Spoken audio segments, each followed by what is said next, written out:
Hi friends, welcome to my channel. If you're new here, welcome. My name is Maria and I have yoga videos that help you deepen your practice but also help calm stress and anxiety. Today's video is specifically for a pose and it's going to help you get deeper in that pose or learn how to come in or out of it for whenever you're in your next yoga class, for whenever you're flowing on your own, just for you to have a little bit more knowledge and choices to pick from to come into wild thing pose. All you're going to need today is a place to practice in, or a space to practice in. Maybe a yoga mat, maybe a big towel. I think this is going to help in this one. Won't really need any blocks, won't really need any bolsters, any other props, just you, yourself, and a space. I'll see you on the mat.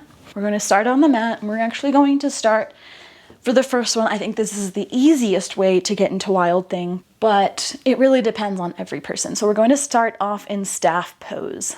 Legs straight, torso straight, and then we're going to bend your right knee.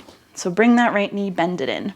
We're going to take the left hand, place it back behind our hip, maybe a few inches away. And before we even get into anything, we're actually going to press down with the palm of the hand. I'm going to take this left shoulder, we're going to rotate it up, back, around, and down. Your left elbow is hugging in to your torso. Left fingertips pointing towards the back left corner of the mat. Just start to lift the hips, press into the right foot, and then eventually you're going to step into that left foot. So we're going to come into this wonky looking side plank where the right leg is still bent. And then from here, feel free to open up the hips and then bring the right arm back by your ear, reaching back behind you. That right foot is going to come onto the tippy toes to help you lift up a little bit more, squeeze the glutes, and then whenever you're ready, you're just going to sit your hips back down. If that felt a little bit off for your shoulder, maybe try taking it a little bit farther back towards the middle of your mat instead of the side, and try that rotating action again before coming up. Another tip is, if a lot of this doesn't seem accessible to you right now, feel free to go and warm up a little bit. I have some other videos that I'll put in up here for opening up the chest and the shoulder areas. But for now, we're going to try that one more time. So this time placing the hand more towards the center and a little bit more back just to see how that feels. Rotate the shoulder up, back, and around so it's nice and tucked in. Take the right hand, lift it up as you start to lift your hips. Press into the right foot, then shift your weight to the left foot. Then come up onto the tiptoe of the right, and then gently place everything back onto the ground.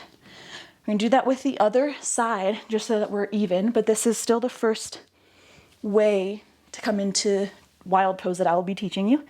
Bend that left knee, bring the right arm back, rotate that shoulder up, around, and back to tuck that elbow in. Place your weight into that left foot, start to push up, press into the right foot, and then come up onto the toes of the left. Bring your left arm up and back, reaching towards the back of the mat, and then option to bring your gaze towards the sky to lift the chest up a little bit more, squeeze the glutes, and then slowly come back down onto the ground. I'm going to do that one more time. Bring the left hand back, rotate the shoulder out, up, back, and down. Squeeze the glutes, lift the hips, push into the left foot first, then the right, then come up onto the left toes, squeeze the glutes a little bit more, lift, and sink your hips down. The second way, second option, second modification that you can use to get into child's pose is coming from a plank pose. So step both feet back, try to lift your hips up high so that they're shoulder level. And then we're going to come on to the outside of that right foot, inside of that left foot, and lift the left arm up. Coming into side plank pose. Then we're going to take the left foot and bring it just to the back side of us, coming onto that tiptoe. So you notice we're coming into a very similar position. And then from here, you can start to lift the hips and take the left fingertips to reach back. Maybe squeeze that right glute a little bit more than the left. And then we're going to come back into side plank, place that left hand down, place the left foot down. Feel free to take a break, pause this wherever you need to for however long you need to, but we're going to do the other side just to get used to that. Hands onto the ground, tuck the toes under, lift for plank pose. Come on onto the outer edge of the left, inner edge of the right, lift the right arm just for a second, and then lift the left or the right foot and bring the toes back behind you, maybe back behind that left knee. And then when you're here, assisted side plank, we're just gonna lift the hips up high and reach the right arm back. And then we're gonna, once again, return to side plank, bring the right hand down, left foot, right foot down. And we're gonna just meet in a kneeling position. So number one, we can come into it from a seated pose. Number two, from a side plank pose. And then number three is usually what's cued in a lot of yoga class, coming in from downward facing dog. This is a popular one that I see a lot of people cue in their yoga classes. A lot of people do with their own yoga flows. So we're gonna tuck the toes under, bring the hands and feet to tabletop position, push into the toes, lift the knees, and lift the hips up high for downward facing dog. We're just gonna stay here for a moment, and then we're gonna lift the left heel up high. Three-legged down dog. Bend the left knee to try to bring your toes and heels closer to maybe that left glute.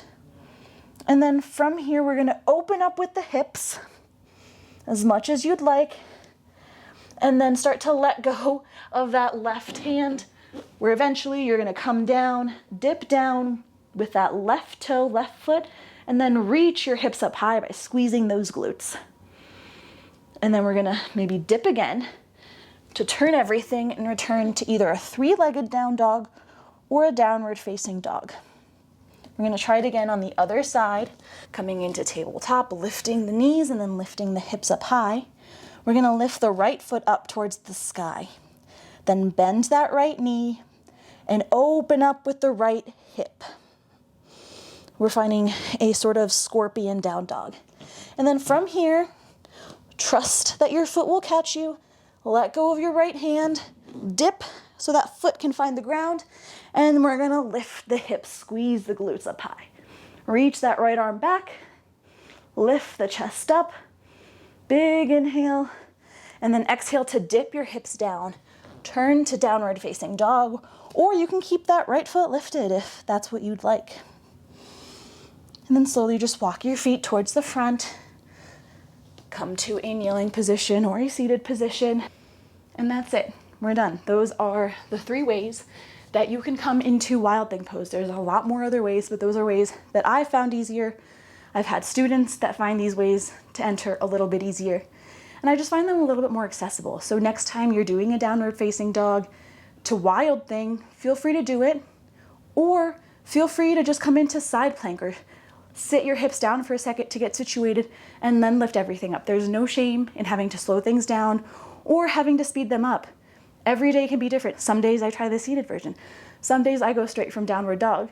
It just depends on what energy you're feeling that day and what your body can handle. If it's feeling weaker, if it's feeling a little bit more challenging. There's no need to judge, just embrace whatever your body's feeling that day and try to accommodate it. And that's what all of these yoga modifications, variations, and progressions are for whatever you're feeling, for you to listen to your body and adapt to it. Let me know if you have any questions in the comments, if you have any feedback, or if you really enjoyed this video. And don't forget to subscribe to stay updated with all new yoga tips, yoga tutorials, and yoga flows on my channel.